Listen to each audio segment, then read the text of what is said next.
Oh, we can't hear it, but I know it's going. The music, I know the music, damn it. Or at least I think it is. I can't quite feel it, but I'm trying to feel it. What? You feel it? I feel it. What is up, everybody? And welcome into the Winners Lounge. Big time Winners Lounge.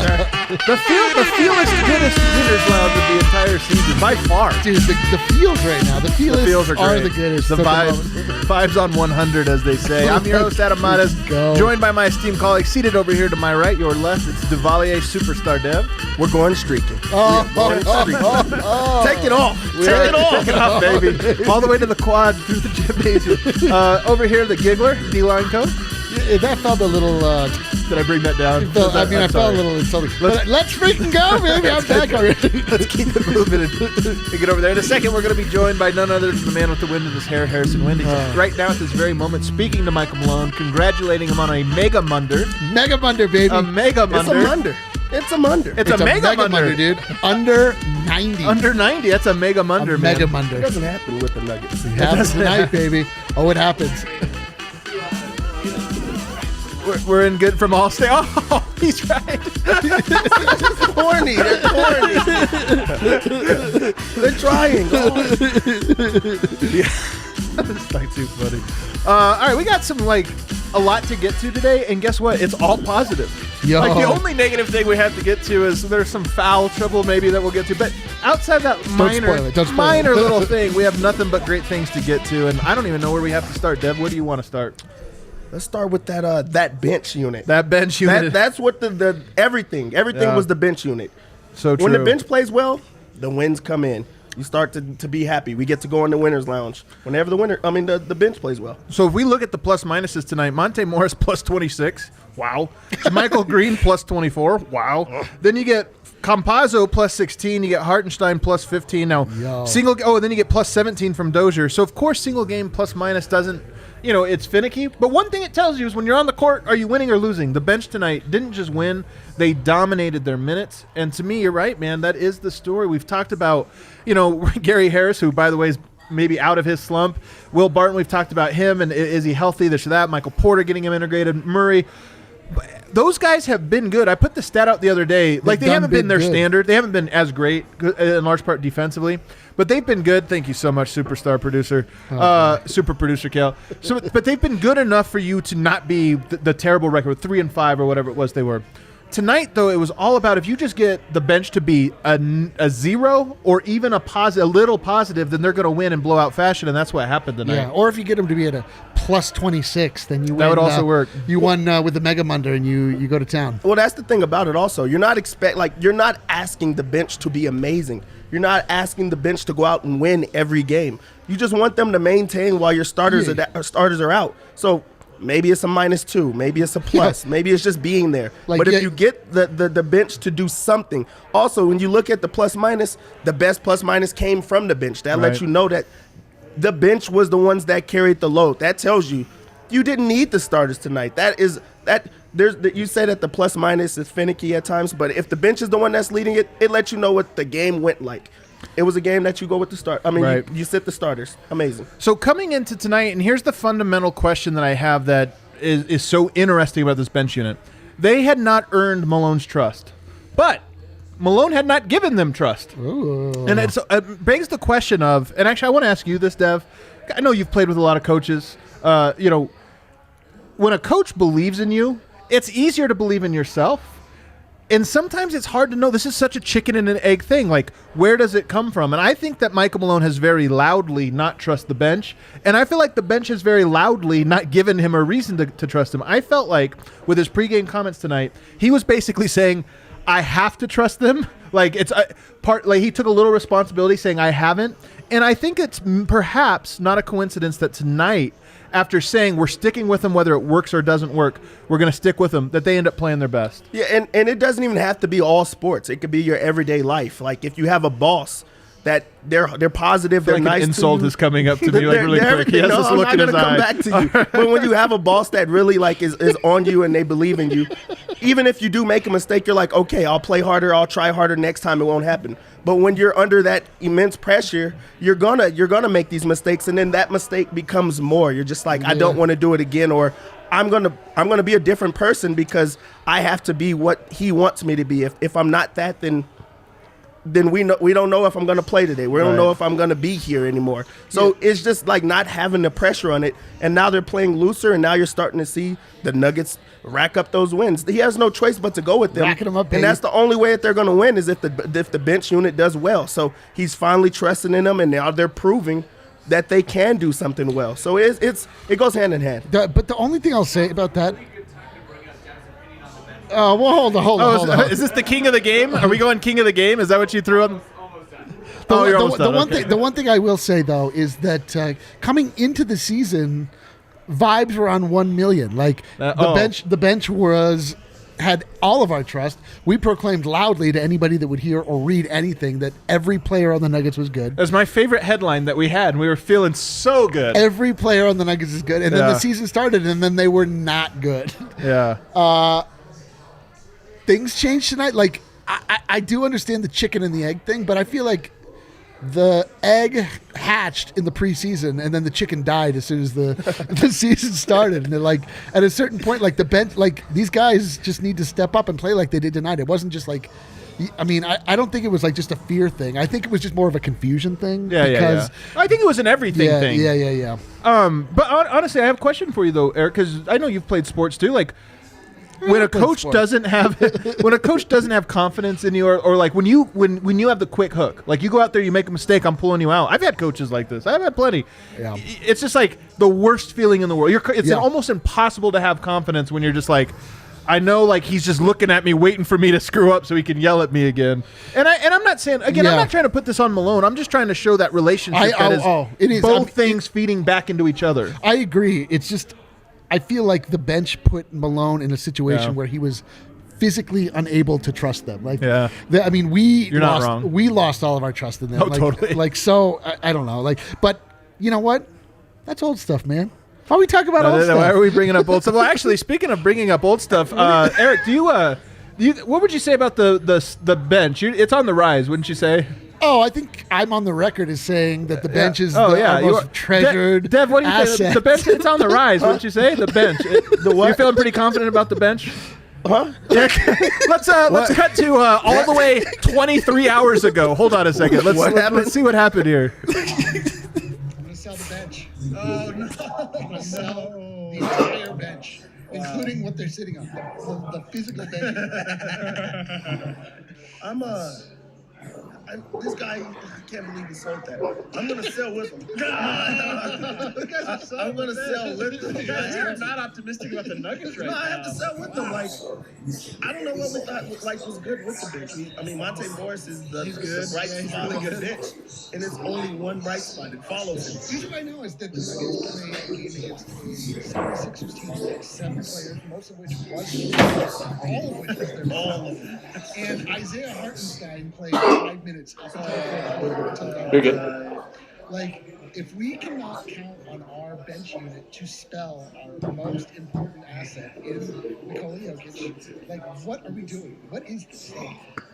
Campasso comes in, he shoots a few threes. He did all right. He was good tonight, I thought. He was good. Maybe I'll keep a little sidecar for Campasso. The sound's not working, Kale, whatever it is. You can pull that off, I guess. What a bummer. Didn't work. The sound didn't work. Oh, we were trying to bury ourselves with our terrible takes from last night where we absolutely... Well, apparently... apparently if you want to listen to it, you need to be our producer. Otherwise, you can't hear it. What do you think happened on that show? I guess we don't know what happened, but as what we were trying to call out, our esteemed colleagues, hey, you guys, we did stock report. I believe I was a wait and see. I might have even been a buy. I can't remember. Both you and Harrison were buying on the bench. Oh, I was definitely a buy. You were a buy. Yeah, we were buying. We had some sellers. It's tough, you guys, when you sell a stock and then it immediately skyrockets. Yeah. That's tough. That's a tough scene. So the thing was, that was not me. That was Superstar Kev from State Farm. That was Superstar Kev. Superstar Kev is here now. So that was not me. In your face, commenters. In your face. Oh, it was Jake from Allstate. It wasn't me. It wasn't bit me. by your own snake, commenters. No, but seriously, guys, this was like, we've been waiting for a feel-good win a feel-good win that also gave us a little bit of confidence in some key players. And tonight, that bench, I mean, just incredible. I'm curious what Michael Malone had to say. And before you get to that, Harrison, you guys notice Harrison snuck in here when you barely even saw. So I want to ask, because before the game, Michael Malone talked about, I have to give those guys confidence or trust. Right. And they have to earn it. And he put that in there. But that's a chicken and egg thing. And do you think there's been a feedback loop there in that he hasn't given them trust, they haven't earned it, and it's spiraled into this negativity? Yes, I think that is true. And also, I've got to think, as he sees Jamal Murray and Nikola Jokic's minutes continue to pile up, he's like, I probably don't have a choice here. I've got to trust the bench. I've got to get to a point where I'm not playing Jokic and Jamal 35-plus minutes every single night. Right. He doesn't really have a choice. It's necessity to now. be honest. He doesn't have a choice but to trust the bench. And he's feeling, I think, Michael Malone feeling the exact same things that we are as we're watching this, as Kale gets ready to pour our, it feels like a punishment shot. Yeah. They should really be called losers' loud shots, not winners. But you know what? Whatever. We'll take it. It's the winners. You know what? It's a little one. It's a baby one. No, but Malone's feeling the same things we are, which is like this panic of if we can bank a few wins, then we can trust the bench. And what happened was they never banked the wins, and then they got this. So I felt like this game, it's great that they played well, but I felt like either way they were going to play that bench a lot of minutes and lean on them. And it's great that they just dominated. It's huge. It's huge. 2 straight games where Nikola Jokic and Jamal Murray did not have to play over 30 minutes. It's crazy. That's great. Great. Like, that will have ramifications down the line. I wish that Jokic would have played like 33 minutes. He missed his points by his 2 pick points. Of the week, his DraftKings pick of the week. DraftKings pick of the week got spoiled because Jokic got early yank for being too good.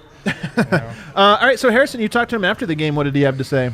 So on the bench, he said, lately our bench has been playing at a really high level, which allows us to not have to play our starters a ridiculous amount of minutes, is what he said. And, I mean, that's spot on. I really think things kind of shifted or started to shift when JaMychal Green got healthy. Yeah, I really do, agree. man. That's a great point. Ever since he's got in the lineup, he is just such a stabilizer for that unit, I feel like. And, I mean, he had another big game tonight. Malone saying the bench chemistry has come with them getting more reps, getting more experience. He specifically said he doesn't want to have to play his starters 35-plus minutes a night every single game. Yeah. Malone also said he liked the defense tonight. I just thought Nikola had a bunch of nice plays, like as a backline defender. Because like Knicks guards, they were still getting into the paint, I thought, at least in the first half. But I just felt like Nikola had some nice plays as a backline guy. On Gary Harris, I thought this was interesting. Malone, something I don't think he gets enough credit for, his off-ball movement. He compared Gary, and this lines up because of Gary Harris's background as a wide receiver, to kind of running a route with some of his off-ball movement and just creating space, creating opportunities for others. So he said he's opening up a lot of shots for his teammates. Yeah.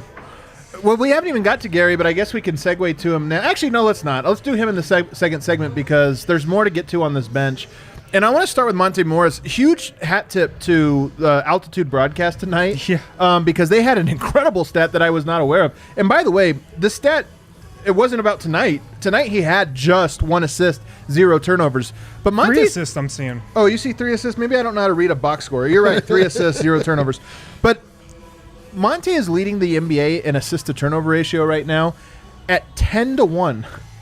Insane. That might be at like an all-time mark. The insane part to me is that there's a 1. It just seems like it's 10-0. Like I don't think like he ever turns it over. Well, it probably means he has like 5 turnovers. So I looked it up. I think before tonight it was 33-3.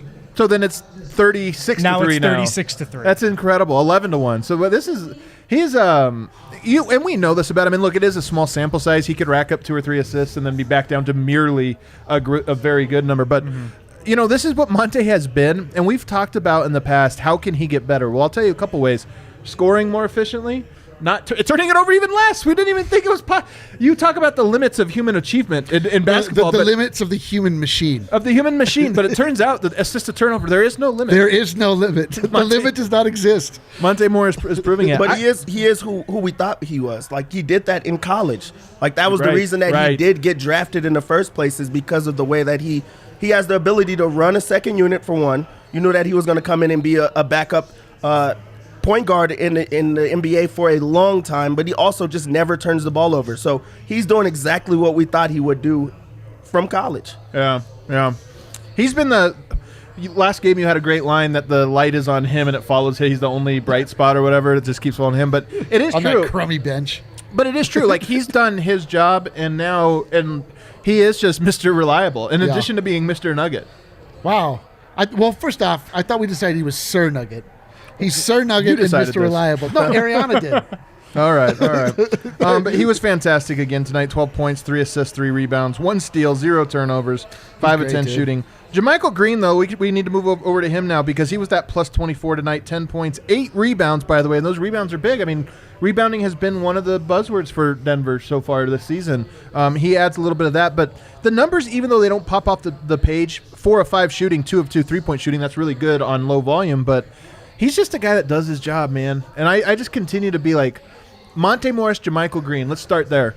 Baseline, going to be reliable and good. Like, those two guys, reliable and good. And now you're talking about some high variance but good players in, like, Campazzo and Hartenstein. But when you have two guys that give you something consistent, that really elevates you. So, to that point, I do think that he's a big reason of why this bench has turned around. What I love about JaMychal is he's such a classic role player. He has a really simple game, I feel like, but he's also pretty aggressive. Like, he gets up 11 shots in 20 minutes, but they're all shots and shots that, like, come out of actions that, like, show his strengths and weaknesses. He always plays to his strengths and weaknesses. He knows what they are. He doesn't, like, push his boundaries as a player. So he's, like, super aggressive in his role, I feel like, but he's never, like, pushing the envelope, like, unnecessarily. He also is, like Monte, segues into different lineups really well. Yeah. Because we've talked about this with guys like Campazzo, and maybe the stuff will even out for those guys, but I like Green with the starters. He can kind of fit his game around whatever duo he's playing with. Right. You know, like if he's with Campazzo, like there's going to be a lot of pick and pops with him probably. If, you know, he's playing with the starters, he's going to, like, just crash the glass and bang inside. Right. So I really like that too. Yeah, he's just good.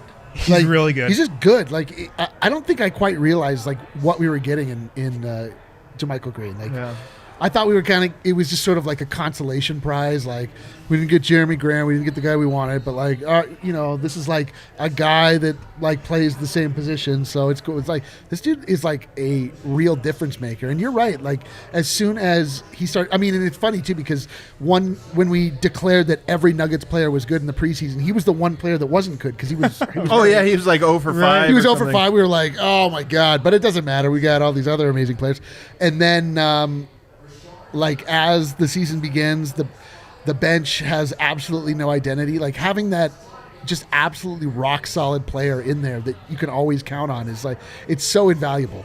Are we gonna drink this booze? In a second. We go to break. Campazzo also, I think, deserves a mention because his defensive impact has really been felt, and this is an important game for him in this one way. The games that he has been good so far, he has made loud offensive plays. Like, the ball's been in his hand, he's run pick and roll. I don't think he made very many of those tonight, but he was still very impactful. And why that's encouraging is it's tough if he has to be the center of whatever's happening. Like, it's just tough. But tonight I felt like he fit in around what was working very well without taking away. And then his defense, you know, I need a bigger sample size before I can fully buy in. But what we saw of him in the preseason and what we heard about him out of camp and from our friends in Europe that have watched his game is that he's so annoying and such a disruptor. And we're starting to see that. Like, he has a lot of those plays where he's picking up full court and just disrupting whatever it is the other team's trying to do. Facu pisses everyone off. Every single game he makes someone mad. Every time. Oh. And then once he came into the NBA, the two, like, the knock was on him the things was he was a passer and also he couldn't shoot. What we've been seeing is he's been shooting the ball well. And, I mean, he's still a good passer, but he's just doing the regular passes.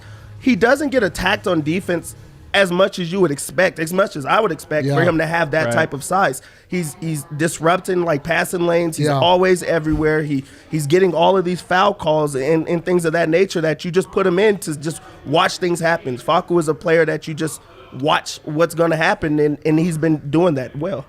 He doesn't get attacked on defense unless a point guard has a personal vendetta. Like Chris Paul. Well, I was going to say he didn't get attacked one time. That's different. He's going to attack anybody he believes should not have. Chris to guard him. Yeah, but Chris Paul might actually like attack him in the parking lot. I love Chris Paul. Two guys, if we take this down to negative town just for a little negative town, it's not even that negative. Well, Isaiah Hartenstein. Why are you talking about old stuff again? Isaiah Hartenstein, 12 minutes tonight, he fouls out. And he is now, coming into tonight's game, he was averaging 8.2 fouls per 36 minutes. 8.2. That's going to skyrocket after getting 6 fouls in 12 minutes. Like, he's going to be up to 10 fouls per 36 minutes after tonight. And guys, it's not surprising. Like, we've talked about this in the short minutes, and maybe Malone needs to put him in more, or this or that. We talk about trust and earning it. Tonight, he got more minutes and he got more fouls. Like, he's a really good player. He did that pass he had on the roll, grabs it midair, kicks it out to the corner, I think, for JaMychal Green. That's an A-plus pass for a center. Really, really good stuff. He has real talent. That's an issue now that has been consistent. It's not even like he's had good and bad versions. He's fouled in every time he's gotten minutes. You see the ups and the downs with Hartenstein, because first he is so well in the pick and roll with Monte Morris that it opens so many things up. So you have to keep him around. But then also when you start thinking about, and this is the negative from tonight's game, is once you think about why Jokic is playing so many minutes, is because the backup center is also in foul trouble. How does your starting center have foul trouble, and then it becomes contagious where the backup center, the Smash Bro, is going to do it every single time? Smash Bro. Like it doesn't make sense for the minutes. I hate how accurate that goddamn nickname is. Like, you said it, now I feel like he heard it. And he's like, you know, Torrey Craig was Crash and Hartenstein is Smash. It's like, what if they were together? No, Bash. They just crash. The fouls would be like through the roof, man. You know what's going to be Bash? Greg Whittington. Oh, I can't wait. Yeah, I your think it's boy. the one Greg Whittington mentioned in the show. Had to. So Hartenstein, maybe the one semi-negative thing, but then again, he goes 3 for 3 from the field, grabs 2 rebounds, gets that great assist, a steal. He looked actually really good until he looked terrible. I think he's looked good in most games. It's just he looks good in 6 minutes at a time because the Nuggets are in the bonus, and Malone's like, God damn it, I got to put Yoke back in. So what do we think about the 5-man all bench lineup? We didn't see the stagger tonight, and like if the Nuggets really want to keep Yoke and Murray's minutes down, that's one way to do it. Yeah. Don't have them stagger, just play mostly with the starters. And we saw the all bench lineup. I mean, it was the Knicks, who I don't know how they were 5-4 coming into this game, but they beat the Utah Jazz very handedly. This NBA season is a little weird. That's really what it comes down to. But I mean, don't you think that 5 that we saw tonight, the all bench second unit, that's what Malone wants to have work? Because it has a power forward and a center? Yeah, and also it can keep everybody's minutes down. Right. It's just the more traditional look. I think in an ideal world, that's what he wants. But also with that, the only reason that you can do that against a team like the Knicks is because they also didn't offset. They didn't have their starters attacking them. They also went to a 5 backup unit, so it makes it easier to just clash both backup units and to get those minutes. You're not going to be able to do that against these other teams that are offsetting, so it makes it really difficult. I'm talking to the commenters. You guys, he's watching another show again. All right, should we take our winner's shot here? I don't want to, but should we do it before we go to break? Oh God! Should we? Before we drink, is there anything we can knock onto the floor with our mic? I don't think so. Not tonight. All right, to Zavelli. Is that what it is? Zavelli? I forgot. Yep. All Here's right. to the Knicks, and that's it. Let's go. Yeah, good enough. Good enough. Oh, jeez. Woo! That burns.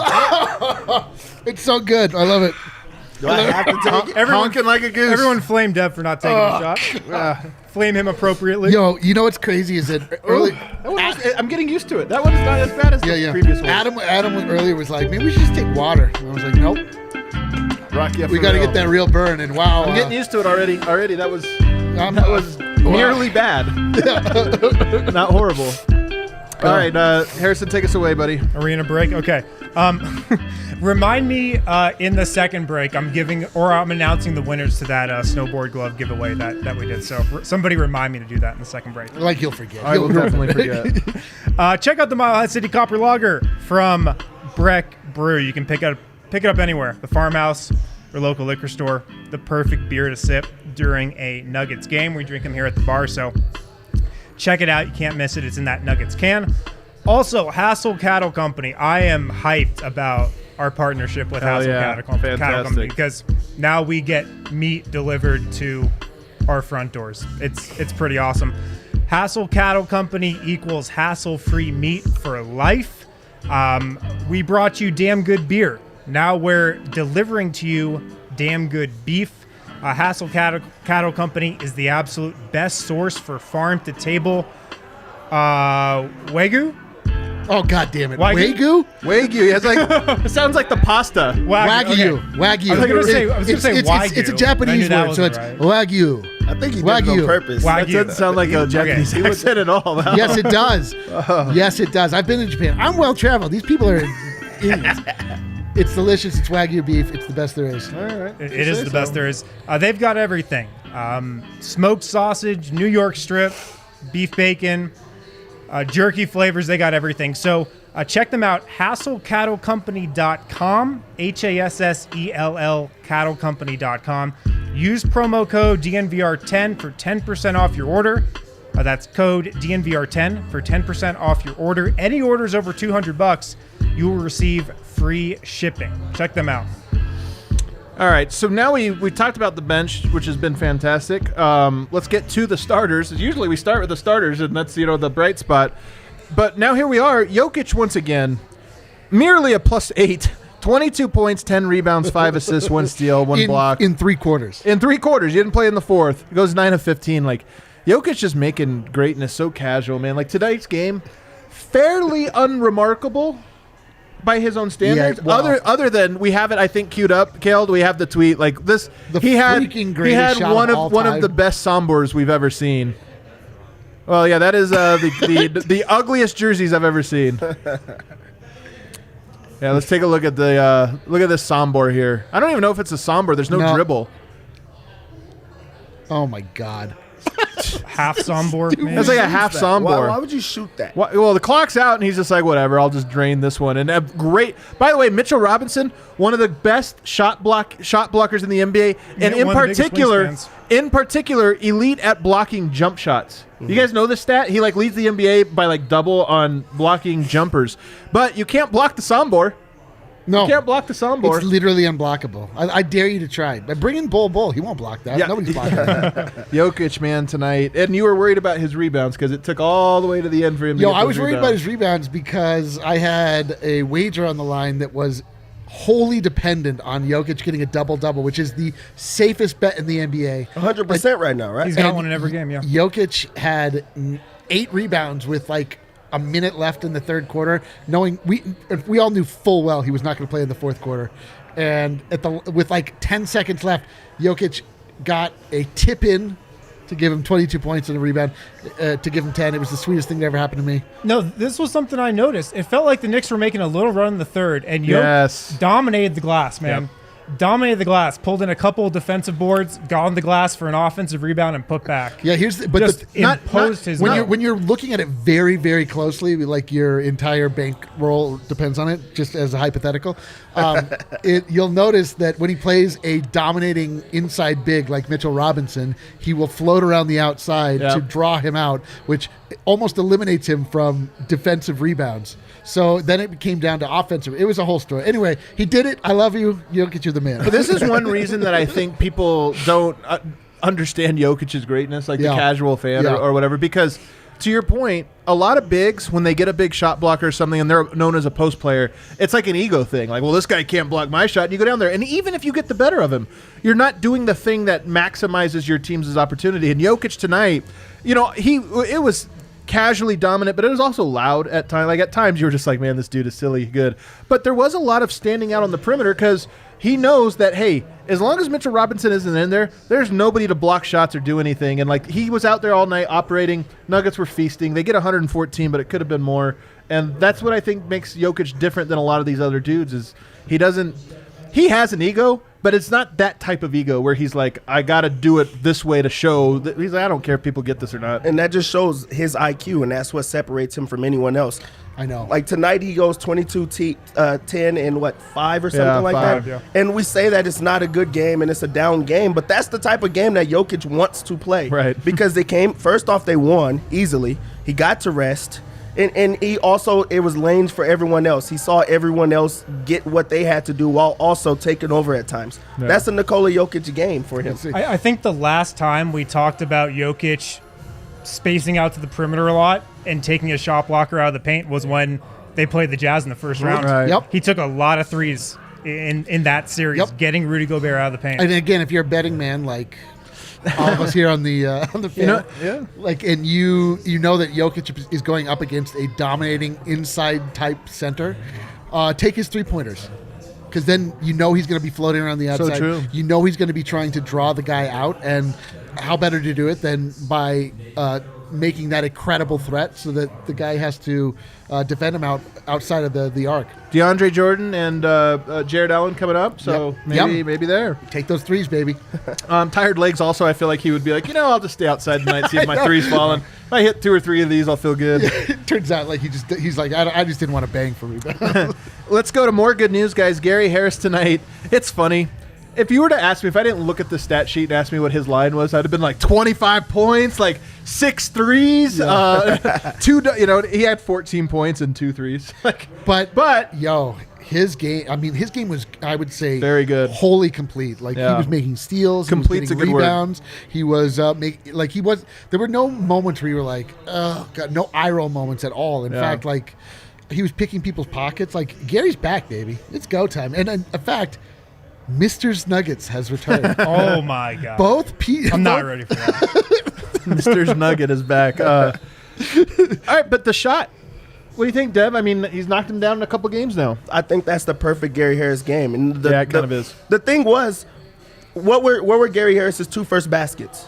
They were at the rim. yeah. He stopped doing that for so long, and that's why you started seeing people push back, and he stopped making shots. So now the confidence is not there. When you get yourself going early, like he scored quickly at the first basket of the game, it becomes easier. Like everything with Gary Harris is confidence. That's the only reason that he hasn't been playing well. He gets open looks. He's still doing everything on defense. The only difference now is that he's scoring the basketball. So now you get to see how good Gary Harris is. He's always been the same defender, like disruptive in the passing lanes, but now he's starting to score. That's a perfect Gary Harris game.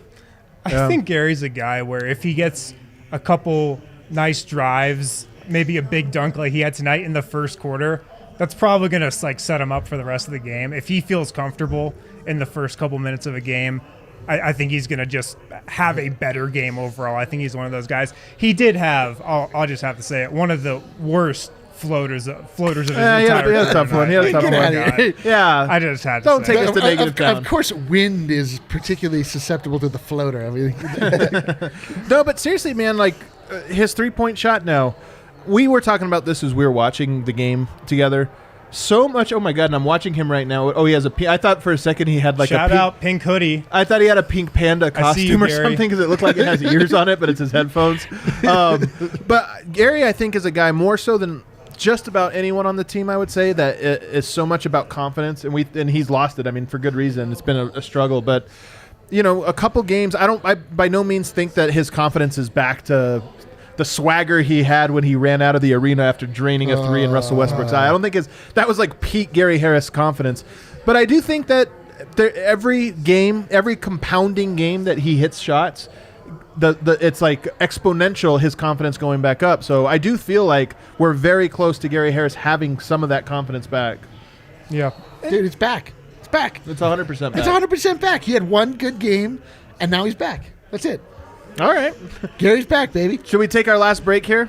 On the other side, is Vogt, is he chiming in today, or does he have notes for us, do you know? I will ask. He was in the presser, so He's still in the here. presser? All right, well, why don't you take us to a break? I'll hit him up. All right, sounds good. MSU Denver Online. Look, we can't go to class in person, in most of the country at least. MSU Denver Online's been doing the online thing forever. They are experts at it. Awesome teachers, awesome courses to choose from. MSUDenver.edu/online is where you can see their entire course list. And what I love about their classes at MSU Denver Online is what you learn there, like you can apply to your job or just to everything you do outside of the classroom. Not all college experiences are like that, so check them out today. Also, we got Strava Craft Coffee. You guys can get a Strava Craft Coffee subscription for 20% off with the code DNVR20. Get your Strava Craft Coffee packed with CBD which has been known to help cure long-term migraines, back pain, arthritis, etc. Get that subscription for 20% off with the code DNVR20. I have to say, like, I solidified my standing as an old person, where I attempted to change my own battery in my car, and I hurt my back. little Strava Craft coffee, honking like a goose. I'm right back, baby. You're right back, huh? The car's still broke, though, right? Car is 100% broken. We can't guarantee everything with Strava. Strava makes no claims to my specific car, just to be clear. All right, Brendan's going to be joining us in just a moment, guys, sharing with us. I'm sure Gary Harris, always a great interview. He'll share all of those key details, I'm sure. All of the quotes, the I key hope quotes. somebody asked him about his pink hoodie. About his pink, yeah, I'm sure nobody did. Let me do the snowboard gloves thing really quick before we move on. Let's go. Rad snowboard gloves. Check these guys out. We're giving away a free Nuggets pair. This is going to Teddy Ted's 4 on Instagram. No way. Along with his buddies, Tratty Ice, Megan Disrochers will reach out to you. Is this the Teddy Ted's send you those 4? gloves. I wore those skiing 2 days ago and got compliments on them all day. Oh, Is that right? The Can best. people hear that? According to super producer Kale, gorgeous women were hitting on him on the slopes the entire That day. might be the best sales They were pitch like, ever. Wow. I didn't quite say that. And he said He was something getting I think close. that's what you said, actually. You were fending off beautiful women left and right on the slopes. It's crazy, man. That's crazy. But I heard that. what he actually did say is that he was getting compliments on them all day whilst wearing them snowboarding. They're good enough to wear whilst snowboarding, and they're attractive to look at. And Teddy Ted's 4 and all of your homies, if you, Whole squad. whole squad squad's ready. getting gloved. Whole squad ready. So the Nuggets went zone tonight. That's noteworthy. I think that some of this has to do with, Michael Malone coaching against the zone. The players talked about this the other day. If you play a zone a whole game, a team calms down, they figure it out. If you throw a zone out there for a little bit, teams are just like, well, this sucks. Like, Yeah.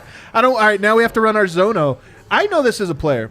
I love to get the ball popping. I love to run the actions that I love most. And if you run a zone, I feel like you could break it.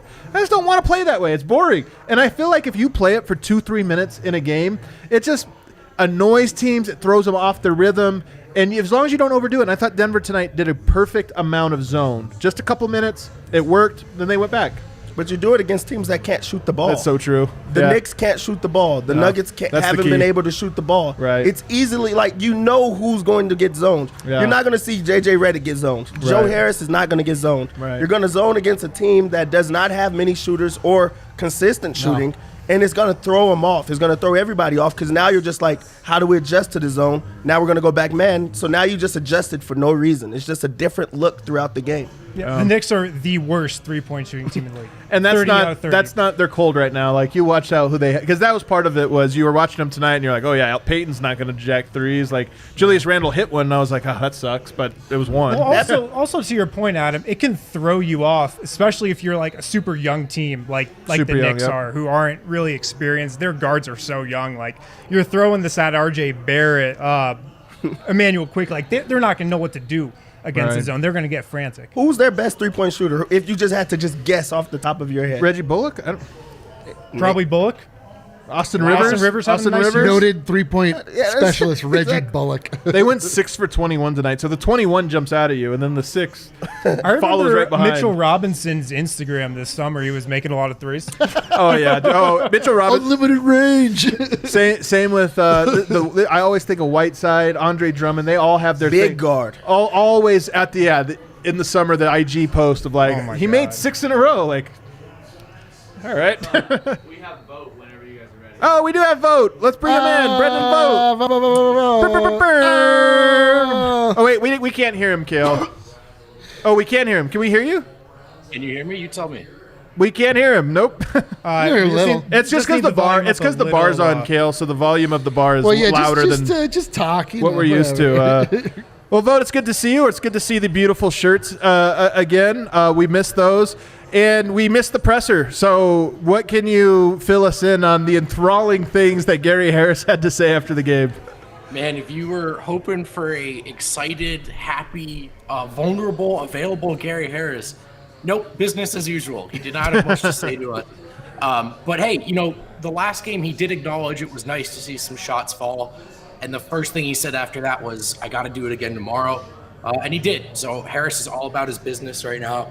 But there were some great quotes from Monte Morris tonight. He was asked if the second unit, makes it a point, is vocal about this idea that they need to be better. He said, we huddle up before the tip-off every game. We say, let's go out there, be better than the other bench. He said himself, JaMychal Green, have really taken it upon themselves to be the vocal leaders of that second unit. Love that. As guys with NBA experience. And he also said that he loves playing with multiple point guards, that it's starting to come together, that he thinks it's fun, keeps the defense on his toes. So there was some real leadership with Monte. Heard you guys reference that assist to turnover ratio. And that's what he's like on the court. And in a weird way, it almost describes just like so the player true. he is off the court too. He's just about his business. He's that leader. And taking care of the ball, taking care of his teammates, those things are more important to him than getting his own shot. Dude, I've said this so many times. He is the exact type of person that makes every event better. Like, you go out with a group of friends, but if he's there, everybody's on their game that night. You're talking about Brendan, right? I'm talking about Brendan, yeah, Brendan, but also Monte. He's the okay. Monte of the group. If you go out with Monte, Never been. He I never have either. Actually, it's not true. I have been out with Monte one time. Well, the ping pong. okay. Well, the ping pong event. Yeah, he didn't know we were out together. I'm calling it. We He's were out probably together. not having a good time unless everybody's having a We good were time. both on Earth simultaneously. He was having a lot more fun than me. I'm not gonna lie. I was very uncomfortable and awkward. Sorry, did I take away from your point? No, I just said my point. Okay. So what else did you think, Vote, about that second unit tonight? Because it looked like the best we've ever seen. Yeah, so much better tonight. I think Wynn brought this up before, but they were out there the full hockey shift, right? So just the 5 guys, and they played really well without needing Jokic or Murray. I thought a lot of it came from defense tonight. They really buckled down on that end. There was a brief stretch in their first stint in that first half where they actually weren't scoring, but they were locking down. And at the end of the day, the starters came back to a double-digit lead for the first time, it feels like, all season. I don't know if that's true. Yeah. So they took care of business, and the Knicks are a team that's playing better than their reputation suggests, and their record suggests, and that score suggests. So that was more of a test on a second game of a back-to-back than it's going to look like in hindsight. Yeah, no doubt about it. I mean, we played the funky music in part because we needed it. We needed it bad. We needed it. This was our first legitimate win. It is our first legitimate This win. was the Nuggets' first complete 4-quarter effort, probably. Yeah. Oh, that's a great point. Definitely, right? Which is funny because the starters left after 3 quarters. That is true. Yeah, That's the best. If you give a 4-quarter effort, you only need 3 quarters. that's basic and math. the starters, when they first came back in that second half, they didn't look that great, but that's the difference between a 15-point lead, right? And those guys coming back and having to sweat a 3-4 point game already like they do night in, night out. They weren't that great to start the third, but it didn't matter, right? That game was already sort of settled. And this is the dynamic JaMychal Green was talking about. I think it was just last week. The starters are good. The stars are playing quite well. Really, if the bench just goes out there and takes care of business, all of a sudden this is a formidable team again, just like that. And I thought we saw that dynamic. The bench takes care of business. The starters come back up 15 plus 16, and they're not sweating it. And it doesn't matter that Jamal doesn't have it. So I just thought this was the best game of the season for sure. Mm-hmm. Did anybody else speak post-game? I mean, we heard from Malone already, so Monte and Gary. I think we're still waiting to hear from Jokic here. Oh, really? This time. Yeah. He's doing his post-game workout, I assume. I guess so. It seems like a joke, but that's what he does these days. He might just be pumping some iron. Jokic the dunker. Man, dude. I mean, it's for real. Honestly, we had another. I'm surprised he didn't get a tech. Another tomahawk with a pull-up. I remember Will Barton in the dunk contest. Yeah, that wasn't so great. Jokic could be in the dunk contest. He could be. You know what? If we get a Jokic posterizing Gobert moment, I may explode. That might be the end of Eric. I predicted he would catch a body this year. I don't feel great about it because his dunks, as good as they've been, the idea of him elevating over Somebody's going gonna jump with him though, because he just goes after it. Somebody's gonna try to jump with him. It's gonna be Gobert. It'll be the end of me. Mitchell Robinson tonight. Can't wait. Just a I don't little know bit, or at least if he had chucked up a floater, Robinson's the kind of guy that can just snatch that out of midair. Oh, He had a couple that's of definitely shoots coming. that I bet Tough you the dunk. floater over a guy who thinks he's going to block his dunk my is God. coming. were- It's Yeah. coming. Oh, sweet baby. Can't wait. The Knicks broadcast was very vocal about how they know that Jokic has lost weight. That's been the narrative. But seeing him in person, as we all know, it really kind of dawns on you like, wow, this guy's not just no longer in bad shape. He's in good shape, right? He looks at it in strong conditioning. So it's just made a major difference for him, as of course it would, as we all expected it would. But he looks like a different player in this type of shape. Was it Walt Frazier still? Yeah. Did he have any good lines Did he with the think Joker? his passing was overrated? No. Yeah, it sounds like that realization was lost on the 76ers announcers. No, it was the opposite. They were lauding him all night long. They couldn't get enough. So it was a really. But usually, go ahead. Go ahead. I was gonna say Walt Frazier always has the rhymes, right? And he always does them in pairs. So his wildin' and styling. Did he have any good ones for Joker? I don't know if I caught any tonight. Dang it. I don't. I know. Well, Walt Frazier is a man about drip. He's drippy. And I look at you and I see your shirt right now. That's so What true. is on your shirt? Because I think everybody needs to know the type of drip that you have on right now. Thanks, brother. I'm not really sure. I think these are some flowers, but He's like, look, this I was eating Christmas nerds season- earlier. These are stains. This was about, they're stains. It was some new heat for me this Christmas. That's all I asked for. I got a sweet flower shirt from Brazil. My mom hooked me up with this one, so ready to bust it out when I make my dramatic return this week. Well, thanks for classing up the show, Vote. We miss you, and I'm sure we'll get to see you soon. I know Harrison's out here in a few days. We're gonna have to tag you in, tag him out. So I got to say again, I don't like you putting words in my mouth. I don't miss you at all, Vote. This seat again is much more comfortable than it even looks like on TV. And do I really have to fill Harrison's shoes? I can't just come back. God, it's not like a lot. you have to. Hey, you're gonna have to pick up the slack, man. That's how it's gonna go. We expect a lot of key details. All right, You got to have appreciate it. mild takes, Vote. No bold takes from you. Get pragmatic now. All right, thanks so much, Vote, man. It was good seeing anybody. We'll talk soon. The last thing before we get out of here, guys, the last topic. And then, Kale, if we could, I know you're switching that over, but perfect, man. He's always on time. I don't even know why I remind him. Unbelievable. It's because it's so weird hearing that echo in my ear. But the last thing before we get out of here, Michael Porter's still a little ways away, so this is maybe a little premature. But we saw a bench tonight unit that made a lot of sense. We've seen a starting unit that is starting to look, has looked good. Really, the starting unit always looks good. And I put this stat out there the other day: the starters with Barton and Michael Porter's place, the 100th percentile for offensive efficiency. Isn't that wild? This is the best offense. That's the best offensive five-man unit in the NBA, according to Cleaning the Glass. Defensively, they're really bad. The one with Porter, and again, these are all small sample size. This stuff will go up and down as time goes on, but has been in the 4th percentile defensively to show you how much that's where that one has struggled so far. But my question is, the bench looks good. When Michael Porter comes back, how does it affect things? Because they have a 10-man rotation right now that seems to be making sense. So where does Michael Porter, is he back in the starting lineup? Is he back on the bench? Who's out? Who's where? What do you think, Eric? This is when people give you a problem like this, they like to say, well, it's a good problem to have. This is a good problem to have when you're dropping a potential 30-point scorer somewhere in the lineup. Yeah. I believe that it is most advantageous to the Nuggets to put him and work him into the starting lineup so that they can be the ultimate death lineup in the NBA, and then put Barton into that second unit so that he's able to bring a little life there. So who's out? Barton's out of the starters, so now who's out of the bench? It's probably going to be PJ Dozier. Yeah.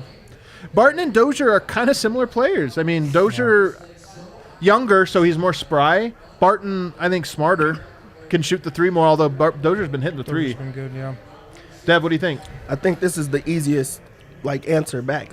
He's going to the bench. Michael Porter Jr. Wow. You just said the numbers. Why would you change something that's been working so well? First off, personally, I do not think that Malone wanted Michael Porter Jr. to be a starter in the first place.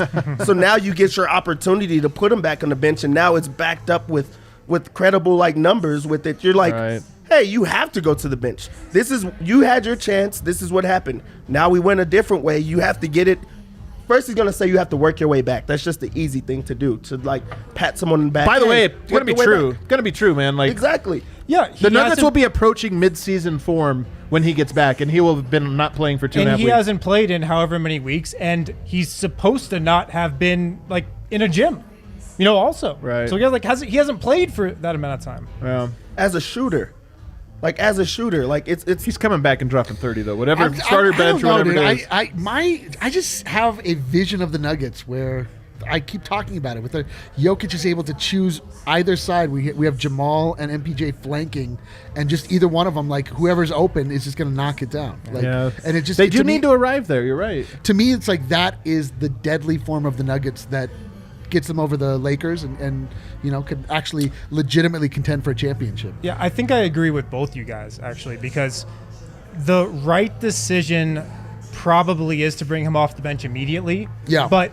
there's got to be a plan in place for him to eventually get back into the starting lineup, I think. Right. Because you guys know I've said it. This season, it's all about process. Right. It's all about the process of getting him on the same page with everybody else. So I'd be okay with him coming off the bench right when he comes back, but as long as the plan is for him to get back in the starting I would lineup. not at all be surprised if Malone says, hey, we're going to start off on the bench, but the plan is he's a starter. We're going to get him back. And then there's just no update. And we're all sitting there like 6 games in. We're like, now? Is it now? And Malone's stock report, his stock report is wait and see. That's what he's going to say. Hey, That's always you've been doing okay. We're going to see if we could get you back in there. We don't want you back in there. Right. You're doing good on the bench. We're doing great as the starters. This works. I mean, they beat the Knicks tonight, and yesterday they beat the 76ers with like 4 players or whatever. Like, I mean, maybe the Nuggets dominance, although the obviously the statistics bear it out. Like, I don't know that it's so good at this moment that you can't disrupt it, the starters. Can I tell you guys something? If you haven't subscribed already, you need to subscribe to Keep It at 1000 with George Carl and myself, okay? And you can even go back and listen to that first episode we did. We won't do another one until next week, but it's still pertinent, and here's why. One of the best notes he had in there, he talked about there's no home court. And he's a coach, by the way. Yeah. He coached with the home court and how you use it to your advantage in mind. And he's It's saying, so interesting to hear what he has to say. oh, it's so interesting. I'm telling you, these are things we never thought of. Like, No. some of the stuff he was talking about, we would have never arrived at this thought because you could only have come to that thought had you actually been in that environment for 50 years, which is what he had been. And amassed 1,000 wins. And amassed 1,000 wins, which is why it's Keeping It 1,000. But he talks about how early in the game, momentum compounds because there's nobody there to rally you back up. If a team falls behind 5, and you see this at the Pep Center, home team falls behind 5, everybody starts clapping like, all right, let's go. Let's get the momentum going or this, that. A guy makes a shot. You're down 10. Jamal Murray hits a 3. The crowd's extra loud because it's like, here we go. This is it. There's none of that right now. Right. You have nothing but the deadness of an empty arena with a fake noise that is so fake and everything else. And you look at tonight, they get out in front 28-21 at the end of the first quarter, and immediately to start the second quarter go on a massive run. They win that second quarter 31-17.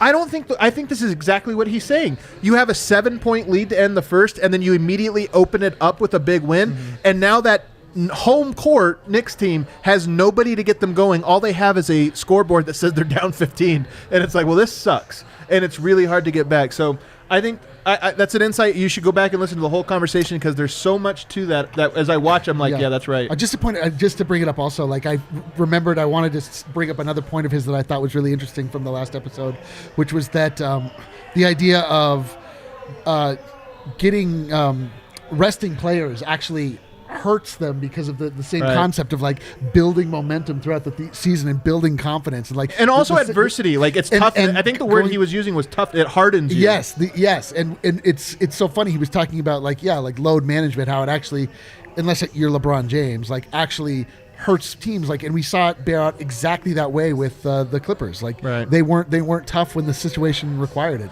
This is Kobe, man. Like this was Kobe's thing. Is like he didn't always do the thing that was smartish or this or that, but he was the mentally toughest person on the court.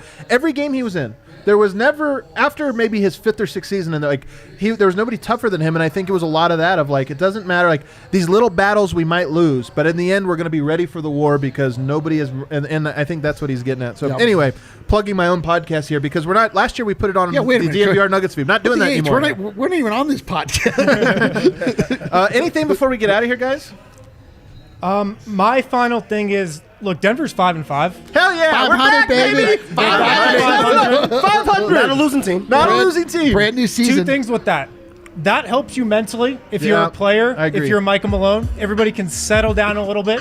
Secondly, they've avoided like digging themselves a huge hole right out of the gate. They're right in the middle of the West if you look at the standings. Most of the West is like 6-4 to 4-6 right now. Most of the West is in that range. So Denver's right in the thick of it. I think they've really avoided like digging themselves a huge hole. Yeah. Dev, any last thoughts? We're going streaking. You're going streaking. We are going Let's go. streaking. We're about to run down Koufax.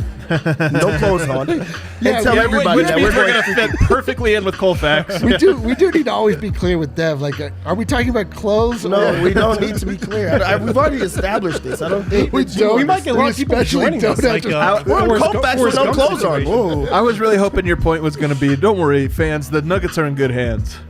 You know what? Tonight, the guy that called you, Dev from State Farm, That was said about that to you were walk looking off good the show. tonight. Hey, okay. Look at me getting some love right there. Look at that. Yeah. Whoa, see? Enough, guys. He's. They want me to go streaking. Yeah. Eric, you got anything before Well, we I go? wanted to look. Are we officially in the playoff hunt right now, guys? Are we Actually, no, I don't know. qualified yet? Let's not get ahead of ourselves just Talk yet. like that. But we are 500, and you know what? The schedule does get tougher. But you know what? If you looked at the last 4 Nuggets games, they got 3 wins. Actually, 5. They got 4 wins, and they have 1 overtime loss. They're definitely trending on the upswing right now. Still think they have to work out, but tonight there was nothing to work out. Tonight was an A+ game from them, and it felt good to see it. So, thanks everybody for hanging with us all night. Thanks for tuning in. Can't wait to see what Harrison's got cooking up for tomorrow. We got grades going on, and then of course a new edition of the list going up as well. So you're going to want to become a DNVR member. You're going to want to hit the subscribe button right there on Yeah. the YouTube page. Hit the that like button. We only have 165 Yo, likes. That's we're amazing. hater-free right now. We're Hater-free. hater-free, man. We have 0 downvotes. I think that has a lot to do with the Nuggets, less to do with us. Give us a like, bros. What's up? We're back Tuesday. We're back Tuesday, guys, with the Nets. Tuesday. Brooklyn Nets. Kevin Durant and the Brooklyn Nets. We'll see everybody then. Adios. Oh, we got a downvote. Damn it. Oh, we left.